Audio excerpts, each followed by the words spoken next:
Welcome to Red Hen Radio, a podcast brought to you by Red Hen Press. We're a nonprofit publisher fostering diverse stories every year.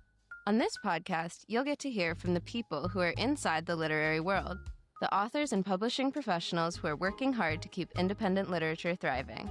Stay with us as we introduce you to today's segment. Hello, listeners. I'm Tobi Harper Petrie, chatting with you all from the new podcast studio here at the Hen House. Welcome to another episode of Red Hen Radio. Today, we'll be discussing the experiences of being an author at an independent press. And to share their journey, we are joined by Red Hen authors Khanh Ha and Laura Kasischke. Can you share a little bit about yourselves? And Laura, we'll start with you. I'm Laura Kasischke, and I'm very proud to have a novel coming out with Red Hen Press in May. It's called The Lifeguard, and it's about a tragedy that takes place at a pool in a small Midwestern town in 1969. All right, lovely. Thank you. And Khanh, how about you? Hello, I'm Khanh Ha, and I'm a new author with Red Hen Press, and my forthcoming book is coming out in May, and it's titled The Afterlife of a Threadbare Jester. So both your books are being released in May. Can you let the listeners in on what to expect from your stories? Khanh, we can start with you on this one. Well, in a nutshell, The Afterlife of a Threadbare Jester portrays a former South Vietnamese intelligence officer who spent 15 years in various communist labor camps after the North Vietnamese communist victory in 1975. He said, "I was a man in his prime at 35 when I went to prison. My daughter was only 3 when I left. Now she's 18 and living in America with my wife, who left me." After 15 years, he was released. He was ordered to report to the authorities in Saigon, his hometown. He had no identification card, belonged to no family register, and must report to the local security police once a week. He realized he was leaving one prison to live in a bigger prison. What bound him to a tender memory was the little girl he had met 14 years before at the seaside, who reminded him of his own daughter he never saw growing up. And bound by this memory, he defied the order and set out in his afterlife as a new man, homeless, destitute, and threadbare to his final destination. Wow, thank you. Okay, Laura, tell us a little bit more about yours. Well, as I said, my novel takes place in the summer of 1969, which is also the summer that there was the first moon landing. It's a story that really is about a whole town. It's told from multiple points of view, but it all circles around the same incident. A drowning of a child takes place in the first sentence, so it's not a spoiler alert, on the day of the moon launch. And of course, like in all small towns, there are many people who are considered to be sources of the evil of the town. However, like in many small towns, I believe the actual source of the evil is far more subtle and mysterious and elusive than that. And my novel, I attempted the novel to have some of the qualities of poetry while also having some of the suspense of prose, of fiction. And I wanted there to be echoes and a sense of revelation happening throughout the novel that would be a little bit like, I imagine, I'm not a photographer, but as I imagine in a dark room, how photographs begin to become their own images. Excellent. Thank you. Speaking as a reader, I think independent presses are pretty cool. There are presses like Red Hen that publish a wide range of genres and stories, and there are presses that have a more niche catalog of books. Laura, what drew you to an independent press like Red Hen Press for your book? Well, I am primarily a poet, so independent presses to me are everything. I'm not typical maybe of fiction writers in that way, in that I go first I don't know about fiction writers or readers, I would say. I'm not typical of readers maybe in that I go first to independent presses as a writer and as a reader. But that is, because for so long there are, of course, poets who publish with commercial presses, and they're wonderful poets. I do not in any way mean to condemn poets who are publishing with commercial presses, but they're just a tiny segment of the poetry population. So it is just my belief, perhaps, which began because I'm primarily a poet, that the great writing is being published by independent presses. And if it's true of poetry, how can it not be true of fiction? Absolutely. Traditionally, authors submit their works through their agents or open submissions. Khanh, you submitted your manuscript to the Kai Emmons Fiction Award. Can you tell us what that process was like? That process is like the change of weather. Sometimes from the winter frigid cold to the spring incandescent warmth and I must say that it's full of surprises in that spectrum.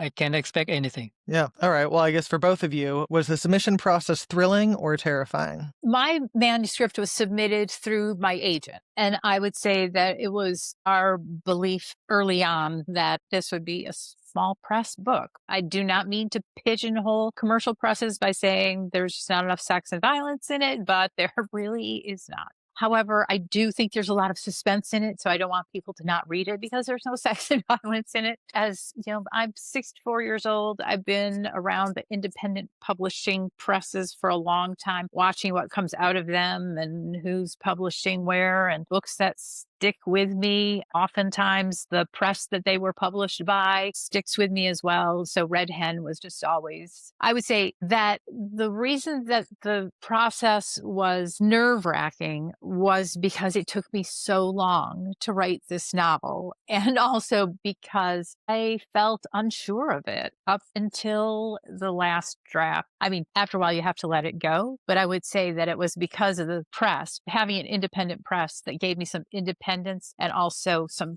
extra time was crucial for me. Yeah, absolutely. Thank you. Khanh, how about you? Well, it's not in between. Yeah, it's not thrilling or terrifying or anything. It's more like anticipating, like waiting for the rain. And sometimes you hear thunders, but the rain never comes. And sometimes it's a downpour, and suddenly, like the plants and flowers, you feel incredibly reinvigorated. That's my experience. Yeah, absolutely. Beautifully said. So a lot of our listeners are current or future authors. What do you think writers should be focusing on before submitting their work? I think that writers have to focus on what they're writing and the completion of it to the best of their abilities. I mean, this is not universally true for me, but I feel that I am a much better writer when I am not thinking about if something will be published, who will read it, if it is published, who will publish it. And that's the great blessing that we have, that there are many wonderful presses out there that are willing to take chances on work that is not just, doesn't just check all the boxes. It would be wonderful, I think, to write something that you could check all the boxes about, but instead the process is really all you can think about, I believe. To have hope that maybe you're writing something publishable that will be published, but otherwise it's just, you're talking to yourself. And I would say I have published with commercial presses, and I would say that at that time, except for with my first novel and maybe another one, I set out to check the boxes. Gotcha. Yeah. Well, that is sort of what you have to do, right? Right. And the fiction that I really love doesn't check boxes. So Yeah, exactly. It's outside of the box, right? All right, Khanh, how about you? What do you think a writer should be focusing on before submitting their work? I should say that, to me at least, that you should have your manuscript polished to perfection before you submit. And even though making perfect should be understood as a relative perfection, but once you feel that confidence, having no doubt about the quality of your work without rushing headlong into it, then go ahead and submit it. Yeah, absolutely. What surprised you most about working with an independent press? And Khanh, why don't you start us off? I must say their open-mindedness in general and their receptivity. And we exchange ideas back and forth, and you feel gratified about the process, and it pays dividends in the end. Thank you. Laura, how about you? Well, I would say once again, as a poet and as a fiction writer, because I've twice published with small presses, published fiction, it's publishing experience for me. I would say that, yeah, all of the things that you would expect that are different between a commercial press and an independent press, just having to do with contact with human beings, and the sense that you're an individual among other individuals, which is not to say anything bad about commercial presses either. But with Red Hen Press, I don't feel like I'm a seasonal project and that you'll be done with me, after May. Right. So I feel like that there's a commitment. And I've always felt that from independent presses. The commercial tendency, necessity to have 6 weeks with a project after publication and then be done and move on, I think is why a lot of authors have been moving from commercial into independent, or at least what we've been told. It's brutal to work on a project all that time, have it come out, and then have it be completely done and over 6 weeks later. I can't imagine. All right. Well, yeah, thank you both for sharing. A lot of elbow grease goes into making a manuscript into a published book. For an independent press like ours with a small team, we wear a lot of hats, and I'm sure you've both spoken spoken to or emailed everyone on the team at least once. What do you think readers don't realize about how much work goes into publishing a book? Laura, why don't you start us off? Well, I would say that I feel that as a writer, I too am in the dark about what goes on in the publication of a book. Those of us who write and read books and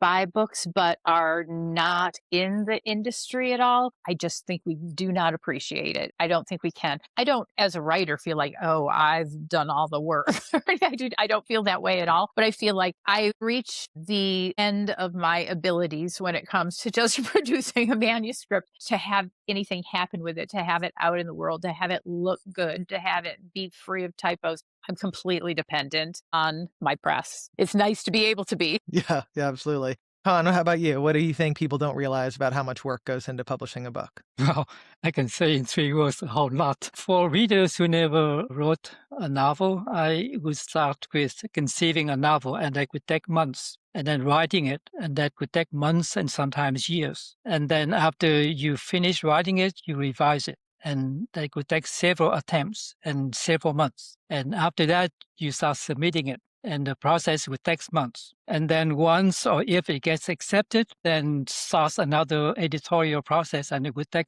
months. And then once it gets published, then you begin another journey, selling it, promoting it. Some writers are cut out for it, some writers are not. But that's a long, winding road. Yeah, absolutely. I think people don't realize the difference between being a writer and an author is a lot more work than writing. How hands-on was the book process for you? Well, I am a problem child wherever I go. And no less so at Red Hen than with any of my previous presses. I revise up until the last minute. It's an anxiety thing. I'm working on it. So the patience and reassurance that I receive is the only thing that makes it possible for me to even open up my laptop sometimes and even look at it again. So I would say, again, not being involved in that process, all I can say is for any kind of success, and if the novel is successful as it's written, I owe everything to the press for the time, for the inspiration to do it, for the support. Thank you. Khanh, how about you? How hands-on was the book process for you? Well, I must say that I'm always directly involved in that process. And only when I'm asked to participate in that process, then I'll be willing to share my thoughts. And usually it takes two to tango, and we go back and forth on things like editing or cover design ideas, something like that. And then in the end, the receptivity from the presses usually impress me most. And they take inputs from the authors and they make it work. So I do appreciate it. Cool. Thank you. All right. Well, given both of your experiences, why should writers consider submitting their manuscripts to independent presses? Especially Red Hen Press. Well, I mean, to any independent press. There's many of us. But I think sometimes people really think like, oh, I have to submit to a commercial press. And I think maybe there isn't as much heard about, or, at least it's not as shown in movies. Yeah. But I mean, like Red Hen Press. The problem with mainstream or big five publishers or New York-based publishers is that you have to go through agents, and most of them are looking at something in the veins of something else. If someone is successful, they said, okay, I'm looking for manuscript authors that can duplicate that, and then they shut you out. If you come from the Iowa workshop as a graduate student, then you get accepted. So there's prejudice there. But the independent presses, indie presses like Red Hen Press, they promote diversity and they represent underrepresented voices. That's what drew me at least to them. Absolutely. Yeah. Thank you. Laura, how about you? As I said before, I feel like the independent presses are where it's happening. I think it's where the art is. It's where the literature is. I have had experiences with many different presses, and I would say there's absolutely no guarantee of fame or riches from any press, but there is a guarantee of a kind of support that comes from an independent press that often is not the case with a commercial press. And I would say that I think I come at this maybe backwards because of poetry and because of fiction. I feel that much wonderful fiction that is often experimental and taking risks is published by commercial presses, but not as much as is being published by independent presses. I think it's probably not uncommon among maybe poets of a certain age or those of us who like to think that especially like in the 80s, that we were a little on the avant-garde side. I feel that I am much prouder to say that I'm publishing with Red Hen Press than I am to say that I'm publishing with a commercial press. I feel like it gives, okay, this could be wrong,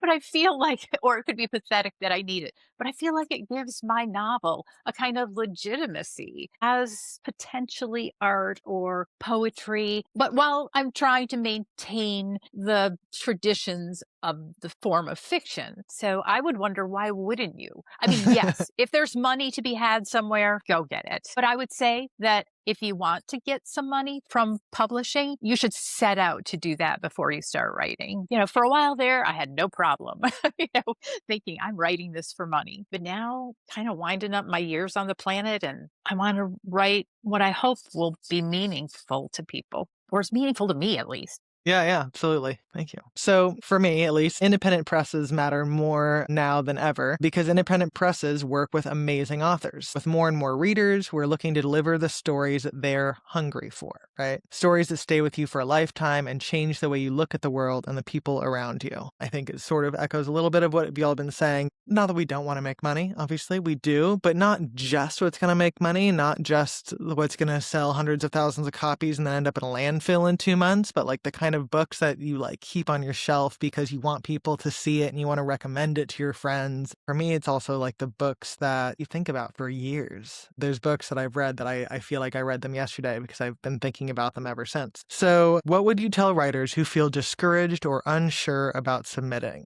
For people or authors or writers who feel discouraged or unsure about submitting their work, I must say that can only be two things. Either they feel inadequate about the quality of their work or they fear rejection.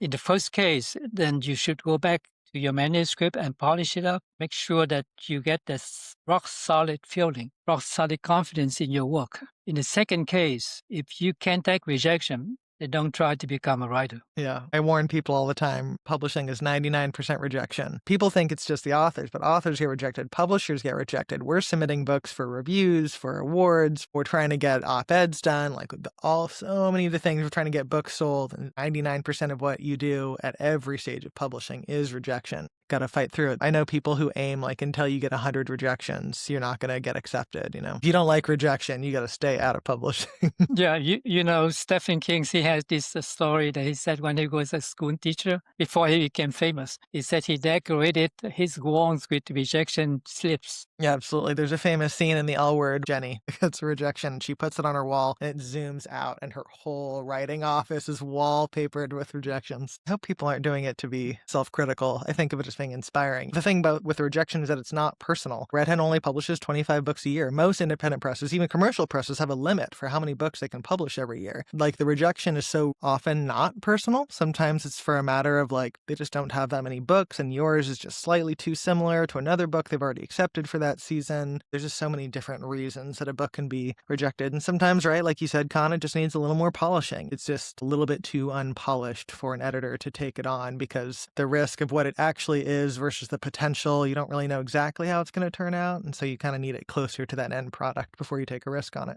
But Laura, what would you tell writers who feel discouraged or unsure about submitting? Well, there's absolutely no law that says that you have to publish in order to be a writer. So, I mean, you can listen to that and should probably listen to that feeling, mostly because, as Khanh was saying, you have to be able to take rejection before you submit anything. If you're waiting to get some affirmation in order to decide if you're going to continue to write, you might as well just quit now. But I think the best thing to do is to write and write and write until you feel that something is strong enough and important enough. If you can get yourself to that point of self-esteem, which many writers can never get to. And hence the reason for the writing is this attempt to discover some self-esteem. The writing has to be primary. You have to privilege the writing. If you're going to be a writer, and especially if you're going to write long things, like long prose things, or sustain it for a lifetime, is you have to be enjoying the writing. And you have to make time for the writing and make the writing primary in your life so that nothing else can bother it. If it means that you are going to feel badly about yourself if you're rejected, You just aren't ready to start trying to publish yet. If you are afraid that your marriage is going to interfere with your writing, you must not get married. I'm just saying. If you accidentally do, I'm just saying. I mean, there are times where I don't send things straight off because I know that it would hurt my feelings too much to have them rejected. But luckily, I write a lot. And so I often have the feeling, and I did even when I was a little kid, feel like, well, there's more where that came from. If they don't like this poem, I'll write another poem. And I don't quite live like that anymore, but Right. I always warn people when they say they're writing to get published, they say, yeah, you can't write to get published. You got to write and then find what's worthy of publishing, or what other people are going to want to read. Writing to get published is self-defeating. And you can also, I mean, this is infuriating as well, but you can go to most bookstores and find a lot of garbage that got published with no trouble whatsoever. So what difference does that make? It would be nice to make money from writing, but there's a lot quicker ways to get rich or to pay a bill, a small bill even. Yeah, really. Yeah, I forgot when I was talking about the rejection thing that I Google this now and then to see how the numbers have changed. But I think there are roughly 2,200 publishers in this country, as opposed to like 20,000-ish in India. Part of the rejection is simply there are not enough publishers to publish all the great work that's out there and to like usher it. And self-publishing has helped a lot, but because anyone can self-publish, they don't go through the process of editing and marketing, promotion, and like sort of molding that is helpful with a team. And not like artists can't do it on their own, but like most things, if you see it in a gallery, the artist didn't just paint that and get it into a gallery. There was a process by which that art was refined. Somebody picked which of their pieces should go into that gallery or helped them pick. Okay, so just in general, for writers, for people trying to get published, do either of you have any other advice that you would give to those people? Figure out what it is that you like to write about and then write about it. And also, if it's something you're really interested in, even if it's a lifelong interest, well, then you've got a lifelong excuse as a writer to read all the books, see all the movies, find out everything you can about embroidery or whatever it is that is at the heart of your fiction. And that can move around, and then figure out what makes it possible for you to write, which will change over time, but I think is really important. Even stuff like the right pen, the right journal, you have to eventually settle on something. You can't say, someday I'll get the desk that will make it possible to write. But whatever it is that makes it easy for you to write, the kind of writing that you like to read is probably going to give you some answers as to what should I be writing. And maybe looking into how those authors wrote their books might give you some idea about what your process could be for a while anyway. So just write and make sure you like it, because it might be its own reward and its only reward. That's a good point. I have a number of novels that luckily I enjoyed writing because no one has enjoyed reading them. Otherwise, I would just be like, oh, there was 7 years of my life that I'll never get back.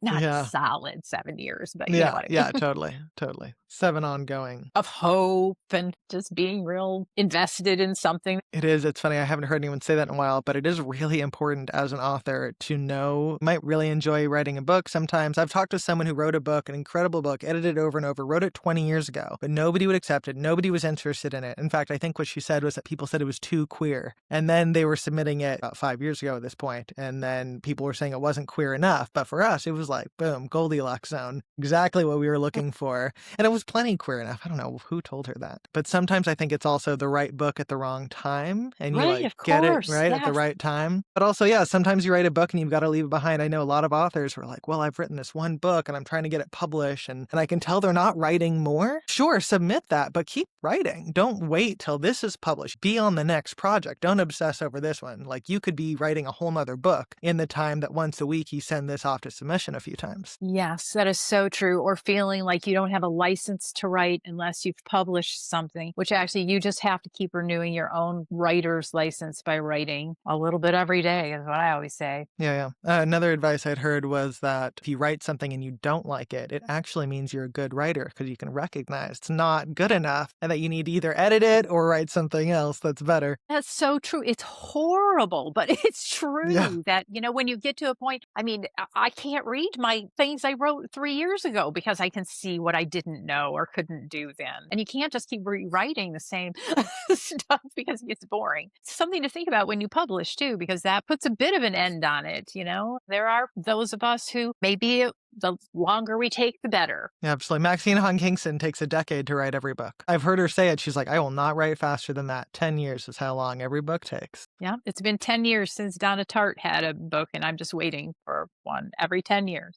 Khanh, how about you? What advice would you give to aspiring authors and writers? I can only say based on my experience, and I write what I know best. But when you grow older, your imagination expands, and so you tend to write something that stimulates you. And it depends on how you approach it. Like some people would just sit down and write, and they don't know where it would take them, but the more they write, getting into it, the more things open up for them, and they become the story in the end. But myself, I usually do a lot of research before I write. Sometimes something come across that really stimulates me, and then I could just take it down and then think if it can be written into a short story, or it could merit to become bigger into a scene in a novel. But basically, you start out with writing based on what you know best. Yeah, absolutely. Thank you. One piece of advice I always give to people is don't give up. That's the only way you're going to fail. If you just keep on trying, keep on polishing, keep on submitting, eventually you're going to get there. But anybody who gives up right before that acceptance is the only way to not do it. All right. Well, this was a great conversation. I really appreciate you both joining us. Thank you for sharing your experiences with all of us. For listeners, thank you so much for listening, and check back in for your monthly episodes of Red Hen Radio. Thank you all very much. Thank you for listening to Red Hen Radio, the podcast where independent literature takes flight. We hope you enjoyed today's episode. Join us once a month for an in-depth look into publishing as we share interviews, resources, and advice for readers and writers. Keep up to date by subscribing to the Red Hen Radio podcast on your favorite listening platform. Join us on Substack for a detailed feature of our episodes, plus additional resources. Follow us on social media at Red Hen Press to stay updated on our newest episodes, latest books, industry news, and literary events. This program is brought to you by Red Hen Press, Inc., a nonprofit publisher of diverse stories. Interviews are unscripted and are edited for clarity. The views of guests do not necessarily reflect the views of Red Hen Press or its staff. Special thank you to our supporters who have generously contributed to the making of this podcast. We couldn't do this without you. Thank you as well to our Red Hen podcasting team, Samantha Diaz on media and marketing, Piper Gorley on sound editing, and Kate Gale and Tobi Harper Petrie on the mic. Tremendous thank yous to our special guests for their generosity of time and wisdom. For more information, find us at redhenpress.com. In the meantime, keep reading, keep writing, and keep dreaming. Talk to you soon.